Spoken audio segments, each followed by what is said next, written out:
அஸ்ஸலாமு அலைக்கும் வரஹ்மத்துல்லாஹி வபரகாத்துஹு. பெருமானார் ஸல்லல்லாஹு அலைஹி வஸல்லம் அவர்கள் நஜித் என்ற பகுதியை நோக்கி ஒரு போர் படை ஒன்றை அனுப்பி வைத்தார்கள். போருக்காக சென்ற அந்த படை மகத்தான வெற்றியோடு திரும்பியது. நிறைய கனிமத் பொருட்களையும் அவர்கள் பெற்றுக்கொண்டு வந்தார்கள். அத்தோடு அந்த போர் ரொம்ப சீக்கிரமாகவே முடிஞ்சிருச்சு. போனாங்க, திரும்பி உடனே வந்துட்டாங்க. ரொம்ப நேரம் எடுத்துக்கலை, ரொம்ப நாள் எடுத்துக்கலை. சில போர்கள் எல்லாம் பல மாதங்கள் நடந்திருக்கிறது, பல நாட்கள் நீடித்திருக்கிறது. ஆனால் இந்த படை போனது, சீக்கிரம் திரும்பி விட்டது, வெற்றியும் கிடைத்தது, நிறைய கனிமத் பொருட்களும் கிடைத்தது. இதை பார்த்துட்டு போரில் கலந்து கொள்ளாத சில சஹாபாக்கள் அதை பார்த்து ரொம்ப ஆச்சரியப்பட்டாங்க. எப்படி எவ்வளோ சீக்கிரத்தில் வெற்றி கிடைச்சிச்சு, அதுவும் நிறைய கனிமத் பொருட்களும் கிடைத்திருக்கிறது. இந்த மாதிரி வெகு சீக்கிரமாக திரும்பி வெற்றியோடு கனிமத் பொருட்களோடும் வந்த ஒரு படையை நாங்கள் பார்த்ததில்லை அப்படின்னு சொல்லி அதை மெச்சி பேசி கொண்டார்கள். அப்போதான் ஸல்லல்லாஹு அலைஹி வஸல்லம் அந்த சஹாபாக்களை அழைத்து சொன்னார்கள், அலா அதுல்லுக்கும் அலா கௌமின் அஃதலு கனீமத்தன் வ அஸ்ரஉ ரஜஅத்தன். இந்த கூட்டத்தை காட்டிலும், இந்த படையை காட்டிலும் மிக வேகமாக நிறைய நன்மைகளை சம்பாதித்து கொண்டு திரும்பக்கூடிய ஒரு கூட்டத்தை குறித்து உங்களுக்கு சொல்லட்டுமா என்று கேட்டார்கள்.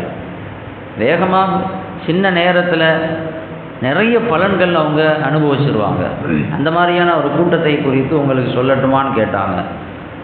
கேட்டுட்டு சொன்னாங்க, கௌமுன், அது யார் அப்படின்னு சொன்னால் ஒரு கூட்டத்தினர், ஷஹீது ஸலாத்த சுபுஹி, ஃபஜ்ர் தொழுகையில் அவர்கள் கலந்து கொள்வார்கள்.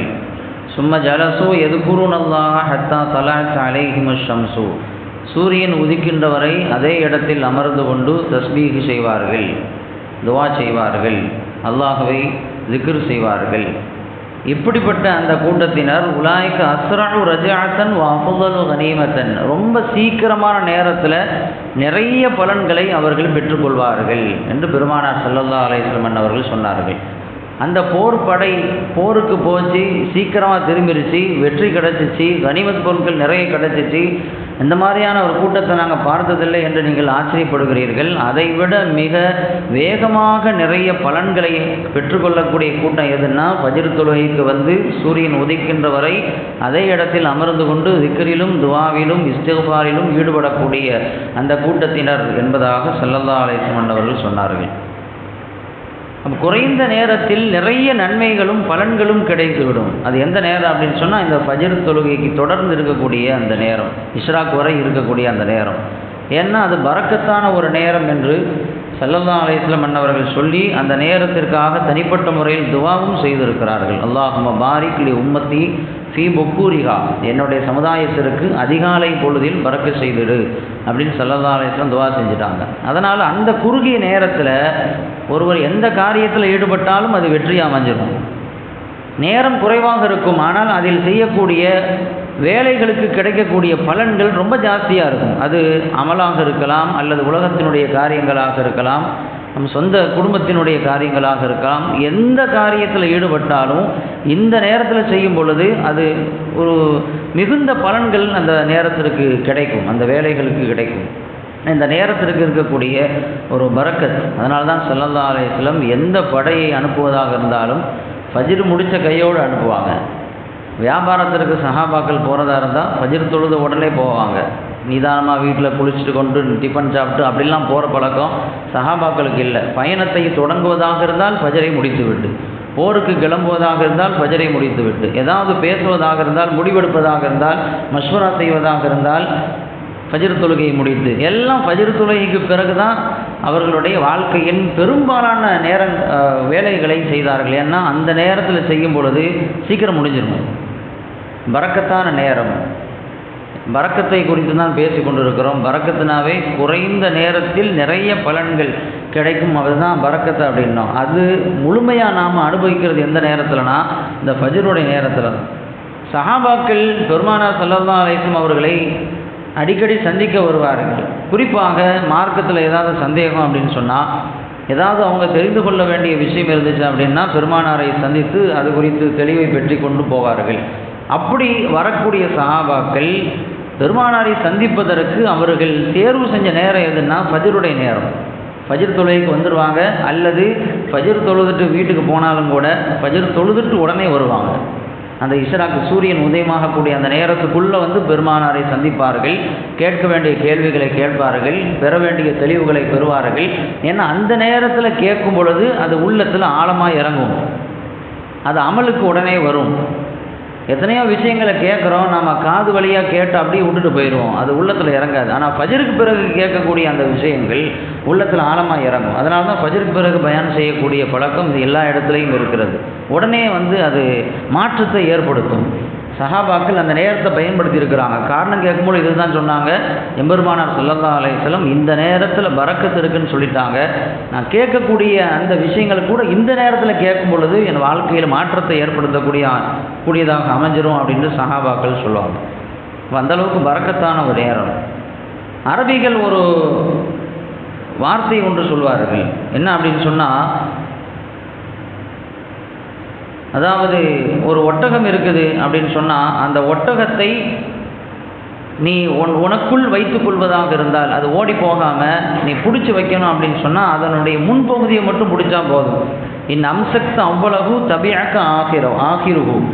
ஒரு ஒட்டகத்தையோ அல்லது ஒரு மாட்டையோ அல்லது ஒரு கழுதையையோ அது ஓடாமல் பிடிச்சி வைக்கணும் அப்படின்னா ஒட்டுமொத்த ஒட்டகத்தையும் பிடிச்சி நல்ல இறுக்கமாக கட்டி போடணும்னு அவசியம் கிடையாது.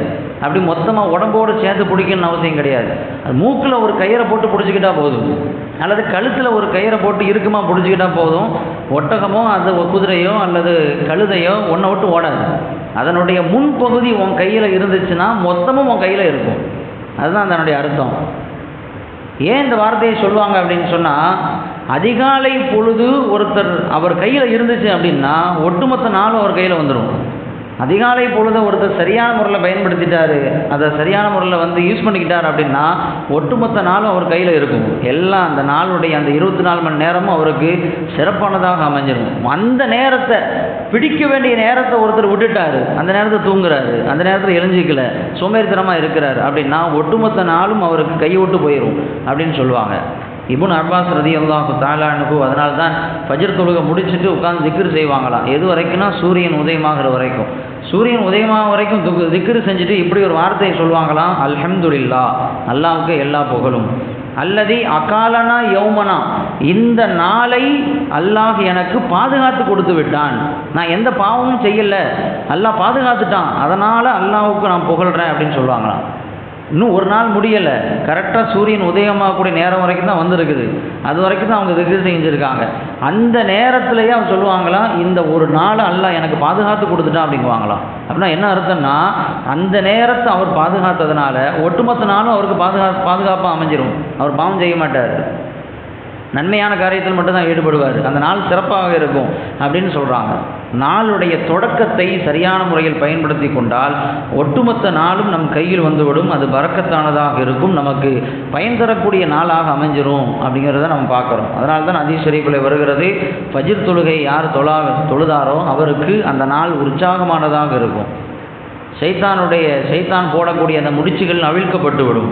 ஃபஜ்ர் தொழுகாமல் தூங்கிவிட்டால் ஷைத்தான் போடக்கூடிய அந்த முடிச்சுகள் அவிழாமல் அவருடைய பின்னங்கழுத்திலேயே இருக்கும், அவருடைய உடம்புலேயே இருக்கும்.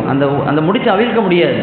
அப்போ அந்த நாள் முழுக்க ஷைத்தானுடைய தீண்டுதல் இருந்துக்கிட்டே இருக்கும் அப்படின்னு சொல்லி நமக்கு இமாம்கள் நமக்கு விளக்கம் தருகிறார்கள். அந்த நேரத்தை நாம் விட்டுறக்கூடாது.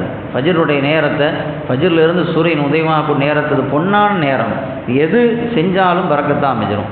சயின்ஸும் அதைத்தான் சொல்கிறது. மூளை ரொம்ப அதிகமாக வேலை செய்யக்கூடிய நேரம் எதுன்னா ஃபஜ்ருடைய நேரம். நீங்கள் வேறு நேரத்தில் ஏதாவது ஒரு காரியத்தை செய்கிறதுக்கு பதிலாக ஃபஜ்ர் நேரத்தில் செஞ்சீங்கன்னா உடனே வந்து வேலை முடிஞ்சிடும். ஏதாவது திங்க் பண்ணும் பொழுது ஃபஜ்ருக்கு பிறகு உட்காந்து திங்க் பண்ணிங்கன்னா உடனே விடை கிடச்சிரும். ஏதாவது மசூரா செஞ்சீங்க அப்படின்னு சொன்னால் உடனே தீர்வு கிடச்சிரும். எந்த விஷயத்திற்கு நீங்கள் முற்பட்டாலும் இந்த ஃபஜ்ருக்கு பிறகு செய்கின்ற பொழுது அது உடனே வெற்றிகரமானதாக அமைஞ்சிடும். என்னமோ நம்ம சமுதாயத்தில் முக்கால்வாசி பேர் இந்த நேரத்தை தவற விட்டு கொண்டு இருக்கிறார்கள். அதனாலவே வந்து நிறைய பரக்கத்துகளை இழந்து கொண்டு இருக்கிறார்கள்.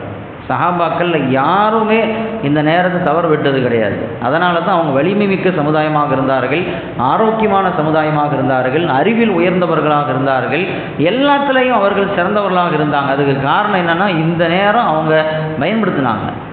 அந்த நேரத்தை நம்ம தவற விட்டதுனால தான் எல்லாத்துலேயும் பலவீனமாக இருக்கும். அல்லாஹ் ரப்புல் ஆலமீன் பரக்கத்தான எல்லா நன்மைகளையும் பெற்றுத்தரக்கூடிய இந்த அற்புதமான இந்த நேரத்தை பயன்படுத்தக்கூடிய சமூகமாக நம்மை ஆக்கி அருள் புரிவானாகும். வா ஒரு தஅவானா அல்ஹம்துலில்லாஹ்.